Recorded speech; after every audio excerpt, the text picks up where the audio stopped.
ज्या घरामध्ये कुलदेवीची ही सेवा केली जाते, त्या घरामध्ये कोणत्याही समस्या राहत नाही. दररोज कुलदेवीची सेवा कशी करावी, कुलदेवीला नवस कसं करावं, ते आज आपण ह्या व्हिडिओमध्ये पाहणार आहोत. बघा, कुलदेवी म्हणजे आपल्या कुलाचं संरक्षण करणारी आहे, कुलाचं सांभाळ करणारी आहे. जसं आई आपल्या घराचा सांभाळ करतात, तसंच ही कुलदेवी आपल्या घराचा सांभाळ करत असते. कुलदेवी आणि कुलदेव असं दोन्हीही सेवा आपण आपल्याकडनं झालीच पाहिजे. काय होतं, काही कारणामुळे आपल्याला कुलदेवीची सेवा करणं शक्य होत नाही किंवा आपल्याला विसर पडतो.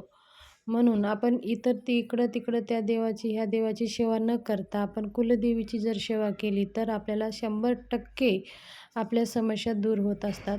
आपली कुलदेवी जर खुश असेल, कुलदेवी जर प्रसन्न असेल, तर आपल्या घरामध्ये कोणतेही अडथळे येत नाहीत. मग जसं लग्न कार्यामध्ये म्हणा, शिक्षणामध्ये म्हणा, व्यापारामध्ये जर काही अडथळे येत असेल किंवा घरामध्ये मुली-मुलीचे लग्न झालेलं असतं, ते घटस्फोटापर्यंत आपण जातो किंवा संतान प्राप्तीमध्ये समस्या येत असतात. अशा अनेक गोष्टी असतात. अशा वेळेस जर आपण काही अडथळा येत असेल, तर कुलदेवीची सेवा तुम्ही आवर्जून करा आणि आपली कुलदेवी कोणती आहे ती समजून घ्या आपल्या वडीलधाऱ्या लोकांकडनं. तर कुलदेवीची सेवा करणं कशी करावी? तर कुलदेवीची सेवा म्हणजे आपल्या घरामध्ये आपल्या कुलदेवीचा फोटो किंवा टाक असायलाच पाहिजे. मंगळवारी, अष्टमी, नवरात्रीमध्ये, पौर्णिमेला आपल्या कुलदेवीची सेवा आवर्जून करायची असते. असे तर दररोजच करावं. जर शक्य नसेल तर ह्या दिवशी आवर्जून करावे. आता कुलदेवीचं टाक, फोटो आपल्या देवघरामध्ये असायलाच पाहिजे. मंगळवारी आपल्याला काय करायचं, लवकर उठून स्नान करून आपल्या कुलदेवीचं टाक असेल तर त्याच्यावरती श्रीसूक्त म्हणून अभिषेक करायचं, स्वच्छ पुसून घ्यायचं. कुलदेवीला जागच्या जागी ठेवायचं, हळदी कुंकू धूप दीप ओवाळून नैवेद्य दाखवायचा आणि कुलदेवीची आरती करायची. फोटो असेल तर फोटोला स्वच्छ पुसून घ्यायचं आणि तुमच्या कुलदेवीचं मंत्र जप करत राहायचं किंवा श्रीसूक्त म्हटलं तरी पण चालेल. जर तुम्हाला ते पण येत नसेल तर कुलदेवीचं जे बीज मंत्र आहे, ओम ऐं ह्रीं क्लीं चामुंडाय विच्चे, ह्या मंत्राचं जप करत राहायचं आणि फोटोला स्वच्छ पुसायचं, हळदी कुंकू लावायचं, हार घालायचं, जागच्या जागी ठेवून हळदी कुंकू वाहून धूपदीप दाखवून नैवेद्य दाखवून घ्यायचा आहे आणि देवीची आरती करून घ्यायची. मग आरती झाल्यानंतर आपल्याला कुलदेवीची सेवा अत्यंत प्रभावशाली, कुलदेवी प्रसन्न करणारी कोणती सेवा असेल तर ते दुर्गा सप्तशतीचा पाठ. दुर्गा सप्तशतीचं पाठ आवर्जून करावं. दुर्गा सप्तशतीचं पाठ करण्यासाठी आपल्याला 1 तास लागतो. 1 तासामध्ये आपलं दुर्गा सप्तशतीचं पाठ होऊन जातं. तर दुर्गा सप्तशतीचं पाठ खूप महत्त्वाचं आहे. म्हणून आपण आपल्या कुलदेवीचं प्रसन्न करण्यासाठी दुर्गा सप्तशतीचं पाठ आवर्जून करावं.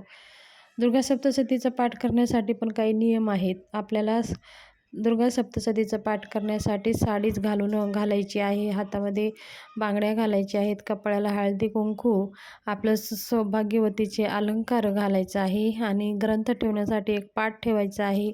आपल्याला स्वतःला बसण्यासाठी एक आसन घ्यायचं आहे. कुलदेवीसमोर एक शुद्ध तुपाचा दिवा लावायचा आहे. धूपदीप लावून शुद्ध अशा सुगंधित एक धूप लावून घ्यायचं आहे आणि वाचनाला आपल्याला सुरुवात करायची आहे. वाचनाच्या आधी कुलदेवीला आपल्याला नवस करायचा आहे. नवस म्हणजे आपल्या मनातल्या ज्या काही इच्छा आहेत, काही समस्या आहेत, आपल्या आईला सांगायचं आहे. असं मनामध्ये भेदभाव न करता आपली आई समोर बसलेली आहे, आईजवळ कसं मन मोकळंपणा आपण बोलतो तसंच मन मोकळंपणे बोलायचं आहे. आपल्या देवीला, आपल्या कुलदेवीला सांगायचं आहे. आपल्या समस्या आपलं घरानं आपल्या कुलदेवीसमोर सांगायचं आहे आणि मनामध्ये आपली कुलदेवी माता ही ऐकत आहे, आपलं सगळं समजून घेत आहे, अशी भावना करून, आईला नमस्कार करून, मुजरा करून मग आपण वाचनाला सुरुवात करायची आहे.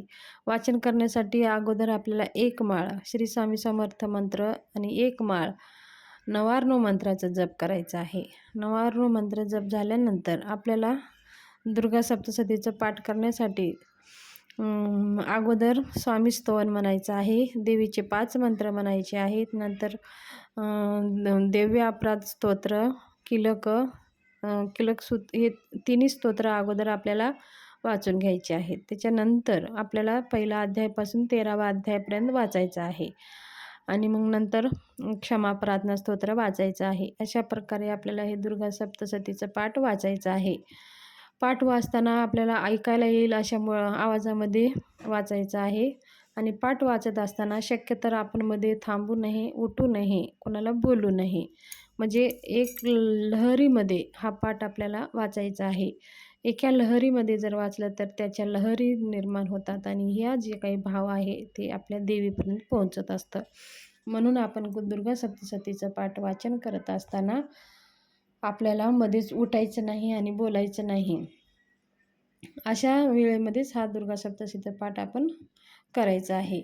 अत्यंत प्रभावशाली देवीला प्रसन्न करणारी ही सेवा आहे.